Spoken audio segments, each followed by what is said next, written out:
I had no money, no connections, and no idea what I was doing. And I started Turning Point USA, and I did that instead of going to college. So Turning Point USA, maybe some of our audience isn't familiar with it. Talk a little bit about Turning Point, why it exists, and what you hope to accomplish. Yeah, we're the nation's largest organization that is focused on a daily basis to make sure your kids and grandkids live in a free country. We're losing the West, and we're losing it for a variety of different reasons. And Turning Point USA, we operate with a sense of urgency to turn the country back to the ideas of liberty, which is God's idea, not man's idea. We want to make sure that American values are passed down to the next generation. And we make very clear moral claims that liberty and freedom is not just the best way to live, but it's necessary for a flourishing human existence. What do you consider to be the defining issues of our day? Well, there's several. To kind of bring it to a metaphysical realm, what is truth and what is true? And that kind of explains the whole transgender debate. It explains kind of the idea of racial politics in America. So definitely objective versus subjective existence is one of the biggest issues, no doubt. But if I kind of had to distill it down to the issue that impacts that, which impacts all the other issues, which is what we focus on at Turning Point USA, it's education. How we educate young people is one of the most, if not the most important issue for a civilization to continue. That impacts our spiritual health, our mental health, our physical health, our civilizational health. And we've done a pretty poor job of it. We've done the opposite. How does someone who is so biblically based find themselves in the midst of so many controversial political things? How has that emerged, Charlie? Or how has your voice found its way into those places? Yeah, I've been a Christian since 5th grade, and I've always just kind of been a political animal. I've just kind of enjoyed trying to call out lies and deceit and, untruth and mistruths, I guess you could say. So politics kind of puts all that together. I will be honest though, in 2012, 13, 14, 15, 16, I felt a lot more passive about talking about my faith because I was kind of told not to, both by pastors and politicians. Wow. Think about it, pastors like, don't you dare bring that in here.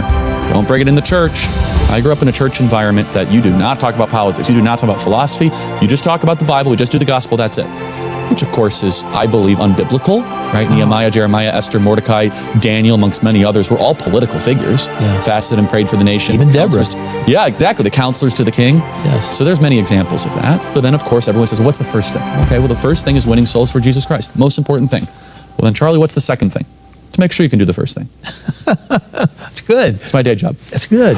So when we talk about believers and standing up for our rights, what does the Bible say about getting involved? I know you touched on it, but what should we do? I mean, it's more specifically, what should we biblically do as believers?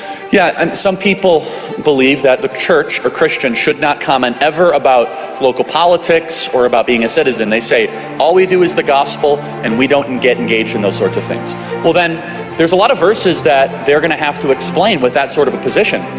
Jeremiah 29:7, demand the welfare of the nation or the city of which you are in, because your welfare is tied to your nation's welfare. That's the Lord speaking in Jeremiah 29:7. Now, in every church you'll go to, you'll probably hear Jeremiah 29:11, which is one of the most quoted scriptures, for I know the plans I have laid in front of you. But rarely do you hear about Jeremiah 29:7, which is a commandment to care about what's happening in the local nation or city. And one of the orders was that you are not able to pray in a certain capacity, especially in public and facing the city. So Daniel hears about this, and the scriptures tell us that Daniel was grieved by it, but then Daniel made a conscious decision. Daniel opened up the window for all to see, and he intentionally disobeyed the government and the king's orders, and he prayed to the city for all the people to see. So that was an act of what would be first called Old Testament civil disobedience. That's the equivalent of you being here at church tonight. Now, all of you know the story of Daniel in the lion's den. That's how he got in the lion's den. We don't always talk about that. Like, oh yeah, he's in the lion's den and God delivered him from that. And of course, that's the other part of the story, is that God will never forsake his children when you obey his commands. The people who wrote the Constitution got less powerful when they wrote it. It's never happened before. We're the only country where you could say we have a date and a birthday. Not at the time. For example, what is China's birthday? They're like, I don't know, like 600 BC. Okay, that's not very specific. Like, what's France's birthday? I don't know, they kind of came up. But the fact we have a date's a big deal. Why? Because we made specific moral claims. We said that when in the course of human events it is necessary for one people to dissolve the political bands that ties the one to the other, to separate but equal station. It goes on to say the laws of nature and nature's God. That's a big deal. We're the most charitable, generous, productive, open-minded, accepting country in the history of the planet. So yeah, I think we're exceptional. That's awesome. Charlie, what advice would you give to our viewers who are afraid to take on controversial issues? I get it. It is hard. So you just have to admit one truth, and then you can chart your course from there, which is you will not be able to get your country back and keep everything you have.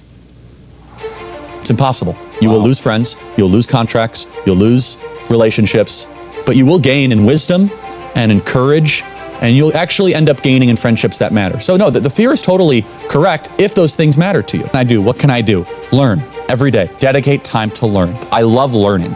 And learning is so important because it will make you less anxious about what's happening around you. And so, for example, if you know the characteristics of a constitutional republic and where they're trying to head us, you have such clarity on what their plan is, and then you'll be informed and empowered on how to stop it.